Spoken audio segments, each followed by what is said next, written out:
Welcome to our deep dive today. We're going to be exploring World War I, specifically the U.S.'s involvement. Yeah.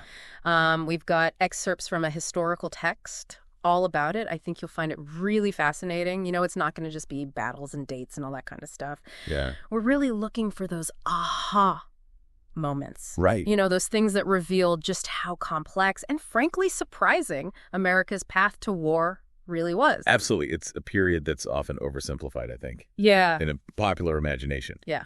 But, you know, when you really dig into the details, you start to see the human stories, Yeah. the political maneuvering, the decisions that had ripple effects for, decades to come. Yeah, like, did you know that before the war, the U.S. Army was actually smaller than 13 of the states already fighting? Wow. Imagine trying to mobilize a world war with an army that small. It's incredible. Yeah, it forced the U.S. to undergo a really rapid and radical transformation. And, I think the effects of that are still felt today in how we approach military preparedness. Yeah. All right, so let's unpack this whole neutrality thing. I mean, we all know the U.S. joins the war in 1917, but their initial stance was all about staying out of it. Right. But it's interesting because it wasn't quite as black and white as it might seem. President Woodrow Wilson, while officially advocating for neutrality, personally disliked Germany. Yeah. It's likely he was also trying to balance public opinion, which was incredibly divided at the time. Makes sense. You know, not everyone would have been eager to jump into a war on foreign soil. Yeah. But then you have the sinking of the Lusitania in 1915. Right. Over 100 American citizens died. That must have been a major turning point. It was. Did that sway public opinion toward intervention? It absolutely did. I mean, the Lusitania incident really, I think, can be viewed as an example of casus belli, right? Yeah. Which is Latin for an act justifying war. Right. So, what was an immediate declaration, but it definitely shifted public opinion. And you also have to remember, there were suspected acts of German sabotage on U.S. soil, like the Black Tom and Kingsland explosions. Oh. So, tensions were definitely rising. Yeah. So even while officially neutral, things are bubbling under the surface. And it's around this time that we see the rise of the preparedness movement, right? This wasn't just some fringe group, was it? No, not at all. I mean, think, influential Americans, politicians, military leaders, even industrialists. Okay. They were looking at what was happening in Europe and really feeling like the U.S. was woefully unprepared if they were pulled into the conflict. And it sparked some pretty heated debates at the time. Yeah, I can imagine. Some folks probably saw it as warmongering. Others felt like it was just common sense. Yeah. What a divided nation. But even with all this, the U.S. manages to stay out of the war for 3 years. It's amazing. So what finally tips the scales? Was it one big event or was it a combination of factors? Well, it was a chain reaction, really. In 1917, Germany, desperate to break the stalemate, made a huge gamble. Okay. They decided to resume unrestricted submarine warfare, which meant they were essentially going to torpedo any ship, regardless of nationality, that entered British waters. Okay, that's a risky move. They had to know that would provoke the U.S., right? Yes, but they underestimated just how strong the American response would be. Right. And then, of course, you have the Zimmermann telegram. Ah, yeah, the telegram. Secret message sent from Germany to Mexico, proposing an alliance. Wow. Germany promised to help Mexico reclaim territory lost to the U.S. if Mexico would attack the U.S. Hold on, this telegram sounds like it's straight out of a spy thriller. How did this even come to light? Well, British intelligence intercepted it. Oh, wow. And they leaked it to the American press. And the public was outraged. Yeah. It basically confirmed their suspicions about Germany's intentions. Okay, so between the submarine attacks and that telegram, it sounds like war was pretty much inevitable at that point. It was. Was there anything else pushing the U.S. toward intervention? Well, there's one more piece of the puzzle that I think it's often overlooked, and that is the Russian Revolution. The U.S. was hesitant to join a war alongside an absolutist monarchy. So when the Tsar was overthrown, that obstacle was removed. Oh, interesting. It's amazing how seemingly unrelated events can converge, to shape history. Right, right. So April 6, 1917, the U.S. officially declares war. Yep. But did they declare war on everyone involved? Actually, no. They specifically declared war on Germany and Austria-Hungary. Okay. The U.S. stayed out of other theaters of war, Right. focusing their efforts on the Western Front. Okay, so they're in, but they're picking their battles, so to speak. Yeah. Which makes sense given what we said about the Army's size before the war. But even focusing on one front, mobilizing an entire nation for war is no small feat. You're telling me, I mean, this is where I think the mindset of the progressive era really comes into play. Okay. The U.S. had to approach this with efficiency, with expertise, in order to really solve these enormous logistical problems of war. Yeah, they needed to get up to speed and fast. Yeah. So I'm imagining a ton of government agencies popping up left and right to handle all these different aspects of the war effort. Was it chaos? Or did they have a plan? I mean, think of it more like a well-oiled machine, at least in theory. They created a whole bunch of new agencies, each with a specific purpose. Managing resources, coordinating production, even shaping public opinion. So they weren't just focused on the military side of things? No, not at all. Keeping the troops fed, both at home and abroad, was a monumental task. Yeah. Wars aren't just fought on the front lines, And guess who stepped up to lead that charge? Herbert Hoover. Wait, the Herbert Hoover? That's right. As in the Hoover from the Great Depression. What was he doing in World War I? Yeah. Before he was president, he was already making a name for himself. Huh. He headed up the United States Food Administration, and he was incredibly effective. Okay, I'm intrigued. How'd he manage to keep everyone fed during a world war? Well, through a combination of, brilliant leadership and good old-fashioned American ingenuity. Okay. He launched this massive public education campaign, encouraging people to conserve food, reduce waste, and even plant victory gardens in their backyards. Victory Gardens? Yeah. That's kind of a cute name for a serious endeavor. Yeah, don't let the name fool you. Yeah. I mean, they made a real difference. Millions of Americans answered the call, and it really helped. Wow. It's actually a great example of the power of collective action during wartime. I love that. So they had the food situation figured out, but wars are expensive. How did the U.S. government pay for all of this? I mean, I know they didn't exactly have a war chest just sitting around. Yeah, that's where things get really interesting. Remember, income tax was still a relatively new concept in 1917. Oh, right, yeah. But they needed massive amounts of revenue, so they had to get creative. Okay, spill the beans. What do? Raise taxes, print money, sell cookies. Well, they did raise income taxes. Okay. And not just a little bit. Oh, really? Congressman Claude Kitchen, who headed the tax rating committee, he believed that those who had been most vocal about going to war should be the ones to foot the bill. Interesting. And he was talking about businessmen, mainly from the East Coast. So the wealthy ended up paying a larger share. Interesting. But even with higher taxes, I'm guessing that wasn't enough to fund the entire war effort, right? What else did they do? They launched these things called Liberty Bond campaigns. Okay. Think of it like a loan to the government. Okay. Everyday citizens could purchase these bonds, and the money would then be used to finance the war effort. And after the war, they could redeem the bonds with interest. So it was a way to involve everyday Americans in the war effort? Exactly. Okay. And, give them a financial stake in the outcome. Clever. And it was incredibly successful, too. I mean, they used all kinds of innovative marketing techniques, celebrity endorsements, catchy slogans. They even had volunteers giving 4-minute speeches about the bonds in public spaces. 4-minute speeches? Yeah. That's such a specific amount of time. Were these, impromptu speeches? Or is it something more organized? It was very organized. Okay. These 4-minute men, as they were called, delivered over 7 million speeches in theaters, churches, even at sporting events. 7 million speeches. Yeah. That's dedication. Okay, so they've got the food, they've got the funding. What about the workforce? How did they manage the labor situation during the war? Did everyone just drop what they were doing and pitch in? Well, it was a complex situation, with various groups and interests involved. The American Federation of Labor, or AFL, was a major player. Okay.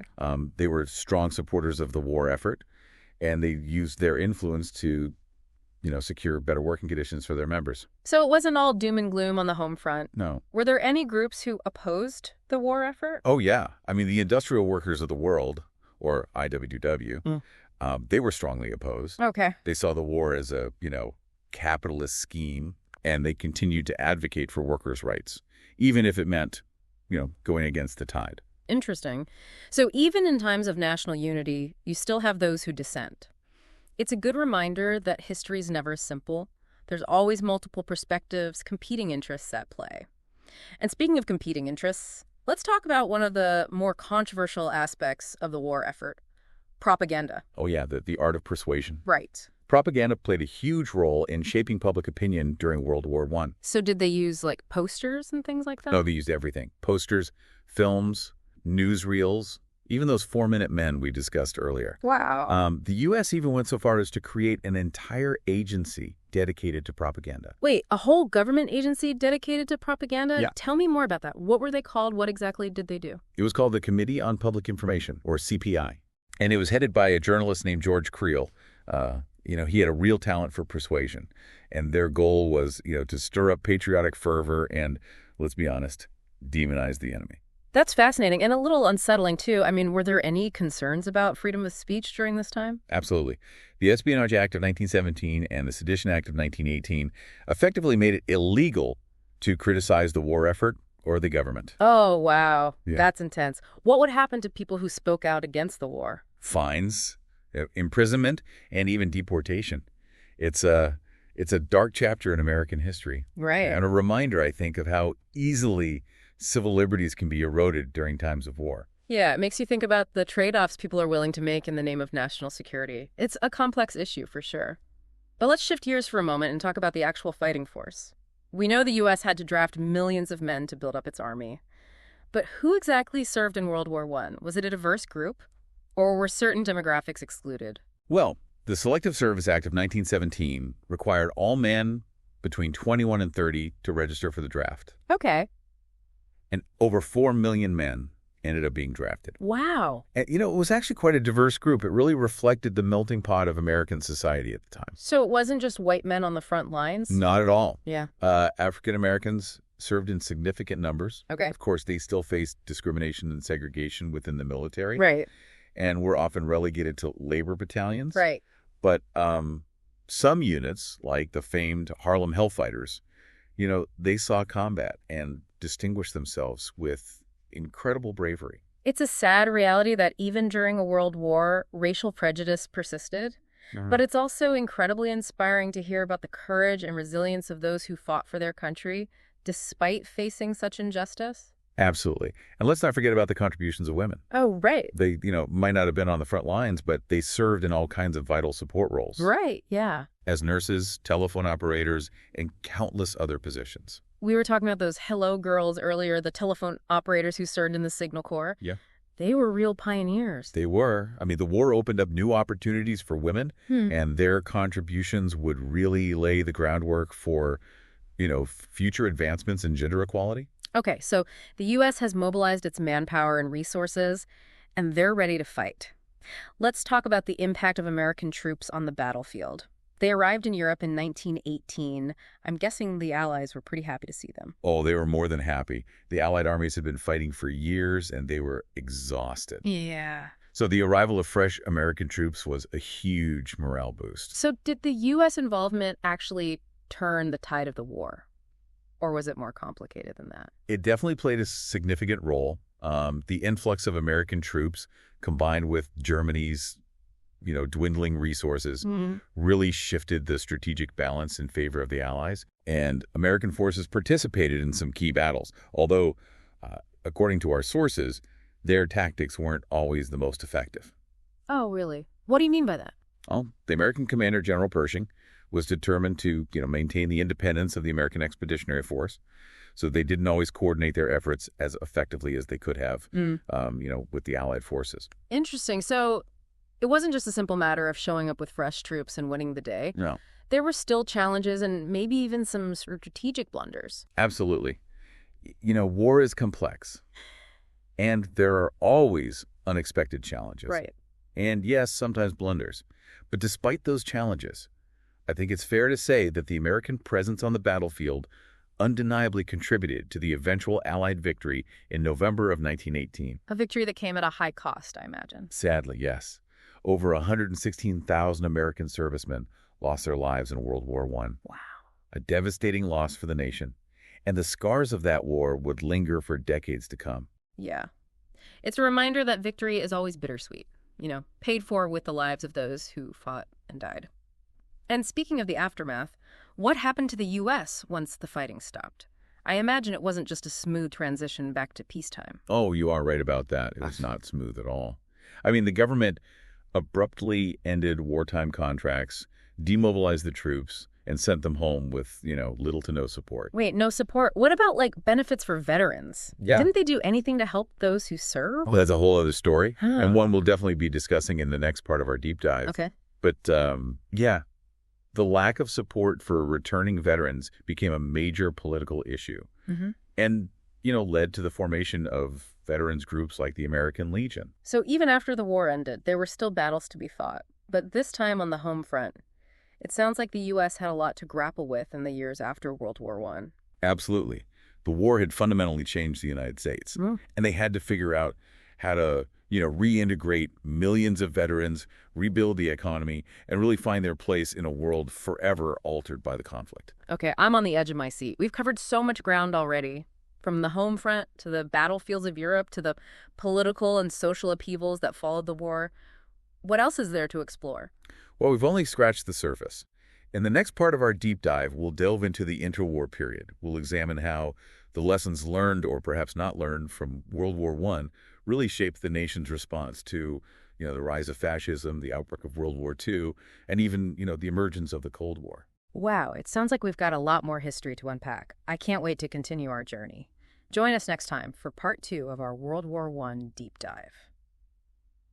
Welcome back to our deep dive into World War I and how it impacted the U.S. We left off talking about those challenges of readjusting to peacetime after the war ended in 1918.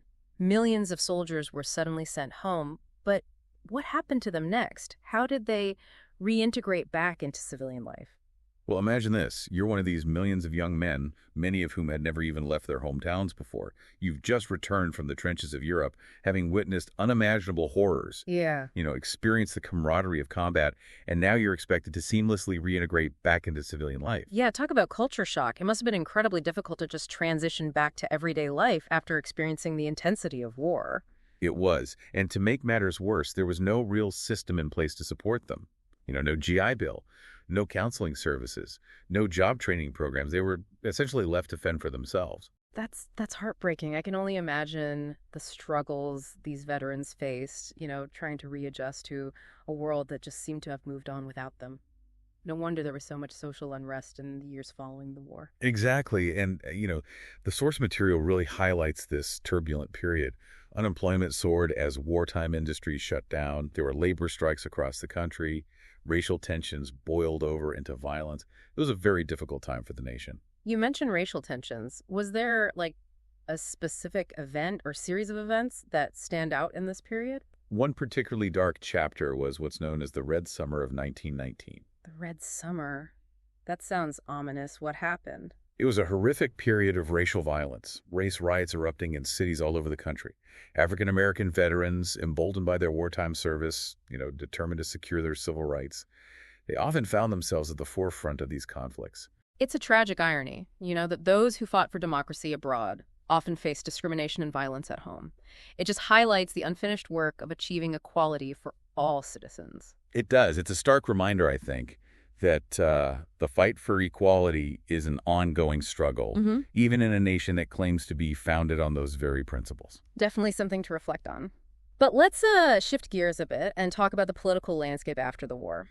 President Wilson had this vision, for a world made safe for democracy, famously outlined in his 14 points.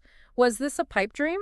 Or did he actually make any headway with his plans for a post-war world order? Well, he envisioned a League of Nations, an international organization designed to prevent future wars through, diplomacy and collective security. It was a noble idea, for sure. It sounds like a good idea on paper. So what happened? Did other nations support this vision? There was certainly international interest. But back in the U.S., things hit a snag. The Senate, deeply divided along partisan lines, they ultimately refused to ratify the Treaty of Versailles, which included the Charter for the League of Nations. Wait, so the U.S., the very nation that had championed this idea of a global peacekeeping body, ended up not even joining it. Why? It's a bit ironic, isn't it? Yeah.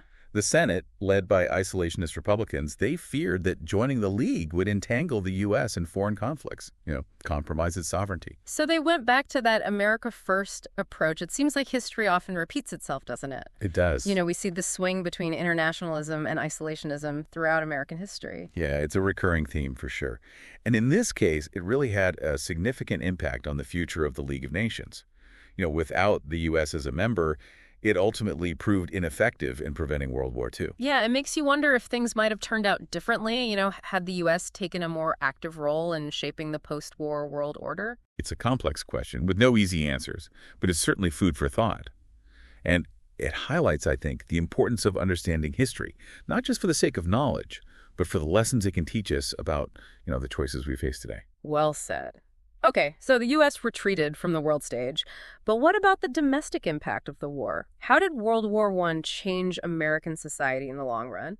Were there any lasting changes, or did things eventually go back to how they were before the war? Well, the war acted as a catalyst in a lot of ways, accelerating social and cultural changes that were already brewing. Okay. For example, the war effort created these unprecedented opportunities for women who, stepped into traditionally male roles in factory shipyards offices. Right. We talked about those amazing Hello Girls earlier, those telephone operators in the Signal Corps. Yeah. Did those wartime experiences translate into lasting changes for women? They did. While many women, returned to domestic roles after the war, the experience had a lasting impact. I mean, it fueled the suffrage movement, culminating in the ratification of the 19th Amendment in 1920, granting women the right to vote. That's huge. It's a testament to the perseverance of those who fought for gender equality. But I'm also curious about the impact of the war on African Americans. We talked about how they served in segregated units, faced discrimination. Did their wartime experiences have any lasting impact on the fight for civil rights? Absolutely. Their service, both on the battlefields and on the home front, really fueled the growing civil rights movement. They fought for their country despite facing injustice and discrimination. Right. And many believed that their sacrifices during the war would finally earn them full citizenship and equality back home. It's a powerful thought, but a sad reality that those hopes weren't immediately realized. We talked about the Red Summer earlier and the violence that erupted. It seems that the struggle for equality was far from over. Sadly, yes. The post-war period was marked by racial violence and a resurgence of white supremacy. Right. But it's important to recognize that the seeds of change had been sown, and the struggle for civil rights would continue, gaining momentum in the decades to come. Yeah, it's a reminder that progress is rarely linear, but rather, this constant push and pull, this battle against, deeply ingrained prejudices and systemic inequalities. Very true. And it's crucial, I think, to, acknowledge the sacrifices made by those who came before us, those who fought for a more just and equitable society, even in the face of overwhelming odds. So in a way, World War I, despite its devastating cost, also served as a catalyst for social progress, both for women and for African Americans. Yeah. Are there any other significant changes that emerged from the war? Well, the war also had a profound impact, I think, on American culture. Okay. It ushered in this new era of modernism as writers, artists, intellectuals really grappled with, the horrors of war and the disillusionment that followed. So we're not just talking about political and social shifts, but like artistic and cultural changes as well. Exactly. Think about writers like Ernest Hemingway and S. Scott Fitzgerald, whose works really capture, I think, the disillusionment and cynicism of the lost generation. Or artists like Georgia O'Keeffe, whose abstract paintings reflected, a new sense of modernity and a break from traditional forms. Yeah, it's incredible how one single event can have such far-reaching consequences, influencing everything from politics and social movements to, art and literature. Yeah, that's the power of history, right? Yeah. It shows us how interconnected everything is, how the past shapes the present, and how the choices we make today can really have a ripple effect for, generations to come. Okay, so we've talked about the social, political, cultural changes brought about by the war, both in the U.S. and abroad. But I can't help but think back to that isolationist sentiment we discussed earlier. Did the U.S. really stick to that America First approach in the years after World War I? Well, the rejection of the League of Nations really marked, I think, a turning point in American foreign policy. It ushered in this era of isolationism as the nation turned inward, focusing on domestic issues and, economic prosperity. So the Roaring Twenties, with its economic boom and carefree spirit, was in a way a reaction to the horrors of war, Yeah. a way to kind of forget the past and embrace a brighter future. Yes, I think there was a widespread desire to just put the war behind them, to return to a sense of normalcy, to, enjoy the pleasures and distractions of a booming economy. But of course, as we know, that prosperity was short-lived. The Great Depression would soon shatter that illusion of normalcy, plunging the world into economic despair. And, the Great Depression had this ripple effect. It was felt globally. Yeah. And, it really shattered that illusion of peace and progress. Right. And it created this environment where, extremist ideologies fueled by desperation and fear could really take root. Is that what we're talking about when we talk about the rise of fascism in Europe? Exactly. In Germany, Italy, Spain, citizens were disillusioned. They were grappling with economic hardship, political instability, and they really became susceptible to, charismatic leaders who offered these simple solutions, and this return to national greatness. And those leaders, fueled by nationalism and a rejection of democratic values, would soon pose, a major threat to global peace. It's a classic case of history repeating itself, isn't it? It is. And as these fascist regimes consolidated their power, they began to assert themselves, more aggressively, threatening that fragile peace that had been established after World War I. So as these storm clouds gather on the horizon, how did the U.S. respond to this growing threat of fascism? Was there a sense of urgency, a recognition that the world was potentially heading towards another global conflict? Well, initially, the U.S. remained committed to its isolationist stance. There was this strong reluctance to, get involved in another European war, the sense that those problems were across the ocean and didn't directly threaten, American interests. So kind of like sticking your head in the sand and hoping the problem will just go away. In a way, yes. But as the 1930s progressed and the aggression of these fascist regimes became more blatant, public opinion started to shift. So people started to realize that ignoring the problem wouldn't make it disappear. Right. It might actually make things worse. Exactly. And, President Franklin Delano Roosevelt, although initially cautious, he began to take steps to prepare the nation for the possibility of war, even while maintaining, this public stance of neutrality. Sounds like he was walking a tightrope, trying to prepare for the worst without actually provoking a conflict. It was a delicate balancing act, for sure, and one that would be tested repeatedly, as the world kind of inched closer and closer to war. So the stage is set, tensions are rising, fascist regimes are on the march. And the U.S., despite its initial reluctance, is slowly realizing it can't stay on the sidelines forever. What finally pushed them over the edge? What was the catalyst for America's entry into World War II? Well, the official entry, as you know, came on December 7, 1941, with the Japanese attack on Pearl Harbor. A date which will live in infamy, as FDR so powerfully put it. Exactly. But it's crucial to remember that Pearl Harbor wasn't the beginning of the war. Right. World War II had been raging in Europe for 2 years already. And the U.S., while officially neutral, had been providing increasing levels of support to the Allies. So in a sense, Pearl Harbor was the final straw. It was. The event that galvanized public opinion and pushed the U.S. into, full-fledged participation in the war. Yes, it was a turning point for sure. And, with America's entry into the war, the tide began to turn, eventually leading to the defeat of the Axis powers in 1945. A victory that came at a tremendous cost in terms of lives lost and, global upheaval. Absolutely. World War II was a pivotal moment in human history. It left scars that are still felt today. And it really reshaped the geopolitical landscape in profound ways. And for the United States, it marked the end of isolationism and the beginning of its role as a global superpower. It did. A role that it would continue to play throughout the Cold War and beyond. Right. And that brings us back to, our initial question. Had the lessons of World War I truly been learned? It's a thought-provoking question, isn't it? It is. One could argue that World War II, in many ways, was a direct result of the unresolved issues that had fueled World War I. Yeah, it's a sobering thought. It suggests that history has a way of repeating itself, especially when we fail to learn from the mistakes of the past. So what are those lessons? What can we glean from this, deep dive into World War I and its impact on the United States? Well, I think it reminds us that isolationism, while tempting, is rarely a sustainable or, effective foreign policy strategy in an interconnected world. What happens in one part of the world inevitably affects other parts. Yeah, it's like that butterfly effect idea, right? One small change can have huge consequences. So what else can we learn from this period of history? I think it also highlights the importance of international cooperation. Nations have to work together to address these common challenges, to prevent conflict, to, promote peace. But as we saw with the League of Nations, cooperation is fragile. And it's easily shattered by things like mistrust, nationalism, a lack of shared purpose. You're right. And it's crucial to remember that, the fight for democracy, for human rights, for a more just and equitable world is ongoing. Yeah. It requires constant vigilance, courage, and a willingness to, stand up for what is right, even when it's difficult. Because the price of apathy, of turning a blind eye to injustice, can be far greater than the cost of engagement. Exactly.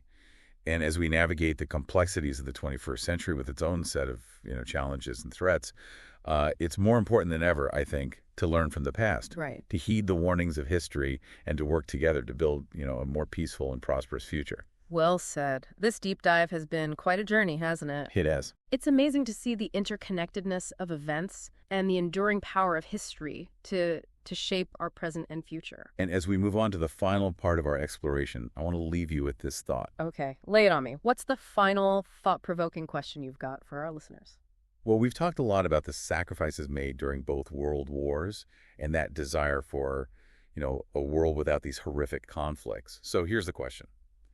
How do the lessons we've learned from these conflicts resonate with us today? And how can we, as individuals and as a nation, apply those lessons to the challenges that we face in our own time?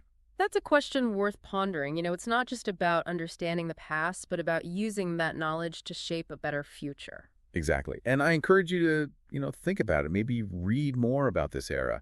Seek out stories of those who lived through these times, or even, reflect on the choices you make in your own life and how they might contribute to creating, a more peaceful and just world. That's a powerful message to end on. Join us next time for the final part of our World War I deep dive, where we'll continue to unpack the lasting legacy of this conflict and explore its relevance to the challenges we face today.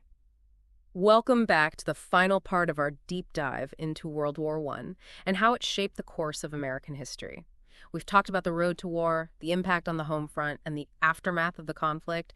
And now we're going to explore this fascinating period, between the two world wars, a time of just immense change and uncertainty. Yeah, it's a period that often gets overshadowed, I think, by the dramatic events of the world wars. But it's absolutely crucial to understanding how the world got to where it is today.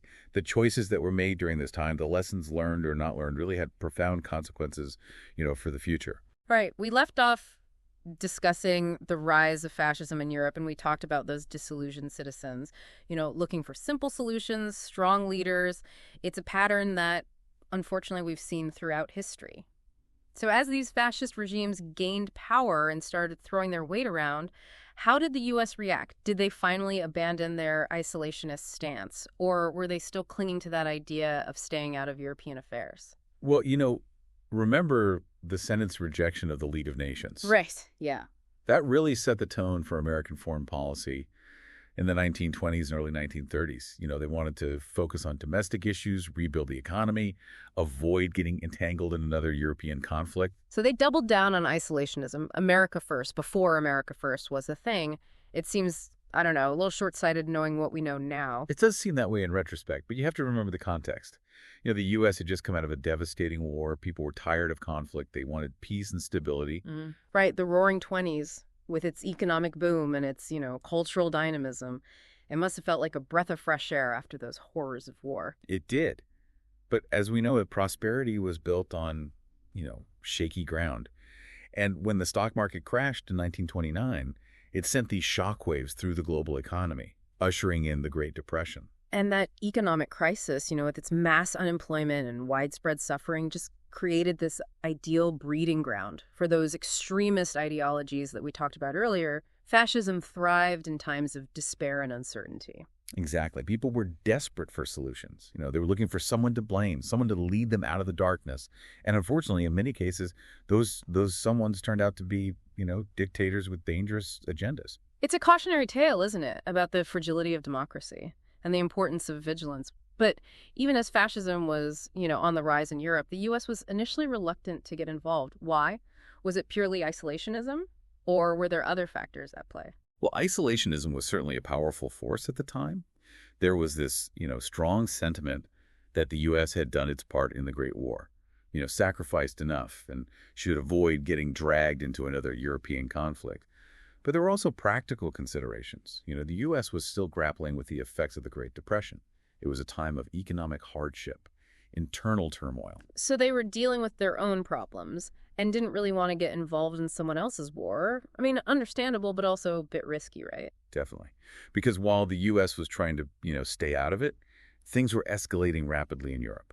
Germany, under Hitler's leadership, was rearming, expanding its territory, making these increasingly aggressive moves. It was becoming clear that another war was on the horizon. So the question became, how long could the U.S. afford to sit on the sidelines? At what point did they realize that they couldn't ignore what was happening in Europe? Well, it was a gradual process. A shift in public opinion driven by events overseas, and that growing realization that the threat posed by, fascist aggression, it couldn't be contained to Europe forever. Right, because what happens in one part of the world inevitably impacts, other parts. We're all interconnected, whether we like it or not. So how did this shift in public opinion, manifest itself? Did people start protesting, demanding action? Well, it was a complex mix of factors. There were certainly those who, advocated for intervention, who recognized the danger of, fascist aggression, and they argued that the U.S. had a moral obligation to act. But there were also powerful voices for neutrality who, argued that staying out of the war was the best way to protect American interests and avoid, another devastating conflict. So it was a debate, a real struggle to figure out the best course of action. Exactly. It was a time of great uncertainty, anxiety, as the nation really grappled with this role in a rapidly changing world. And in the midst of this debate, this struggle to define its role, you have the Japanese attack on Pearl Harbor in December of 1941. It's a moment that's just seared into the American consciousness. Absolutely. It was this devastating attack. It shocked the nation, and it really galvanized public opinion overnight. Suddenly the debate was over. The U.S. was at war. It's fascinating how one event, however tragic, can have such a profound impact on the course of history. Shifts the entire narrative, alters the national psyche. It does. And in this case, it propelled the U.S. into this global conflict that would really reshape the world order and, define its role as a superpower. So the U.S. joins the war, fights alongside the Allies, and ultimately emerges victorious, but at a tremendous cost. Millions dead, cities in ruins. What happens next? What does the world look like after World War II? And how does the U.S. navigate this, new landscape? Well, World War II in many ways marked the end of an era and the beginning of a new one. The old empires of Europe, already weakened by internal divisions, economic decline, they were really shattered by the conflict. New nations emerged, borders were redrawn, the balance of power shifted dramatically. Sounds like a complete reshuffling of the global deck of cards. So in this new world order, where does the U.S. stand? The U.S. emerged from the war as a global superpower. Its economic and military might really unmatched. It had played this pivotal role in defeating fascism, and now was thrust onto the world stage, tasked with shaping the post-war order and ensuring stability in a fractured world. Talk about a dramatic shift in roles, from isolationism to global leadership in the span of a few decades. How did the U.S. adapt to this newfound responsibility? Well, it was a complex and challenging process, marked by both successes and failures. The U.S. played, a key role in establishing these international institutions like the United Nations aimed at promoting, peace and cooperation. It provided economic aid to war-torn nations through the Marshall Plan, but it also took on this mantle of containing communism, which really led to the Cold War, this decades-long ideological and geopolitical struggle with the Soviet Union. So the world was a very different place after World War II. The U.S. was front and center, a leading player on the world stage. It's hard to imagine, given its initial reluctance to get involved in global affairs. It is. But it's a testament, I think, to the transformative power of events, how these crises can force nations, even those with, a strong tradition of isolationism, to really redefine their roles and their responsibilities. And it brings us back to that question we posed earlier. Did the U.S. truly learn the lessons of World War I? Did they understand the interconnectedness of the world, the dangers of isolationism, the importance of taking a stand against tyranny? That's a question that historians continue to debate. Some argue that the U.S. did learn from its mistakes, that its actions after World War II reflect, this deeper understanding of global dynamics and a willingness to really engage with the world in a more proactive and responsible way. Others argue that the U.S. remained trapped in a cycle of interventionism, often pursuing its own interests under the guise of promoting, democracy and freedom. It's complex, isn't it? There's no easy answer, no single narrative that fully captures the nuances of history. But I think that's what makes it so fascinating. It's this constant process of interpretation, of learning and unlearning, of trying to make sense of the past and its implications for the present. Absolutely. And I think that's, one of the key takeaways from our deep dive today. History is not just a collection of facts and dates. It's this living, breathing entity that continues to shape who we are and the choices that we make. Well said. We've journeyed from the outbreak of World War I to the rise of fascism, the devastation of World War II, the emergence of the U.S. as a superpower. It's been quite a ride. It has. And as we wrap up our exploration, I want to leave you with this one final thought. As we navigate the complexities of the 21st century with our own set of challenges and uncertainties, let's remember the lessons of the past. Let's remember the importance of engagement, of cooperation, of standing up for what's right, even when it's difficult. Because, ultimately, history teaches us that we have the power to shape the future, for better or for worse. What a powerful message. Thank you for guiding us through this deep dive into World War I and its enduring legacy. It's been enlightening, thought-provoking, and really a reminder that history is not just something we read about in textbooks. It's a force that continues to shape our world today. And to our listeners, thank you for joining us on this journey through time.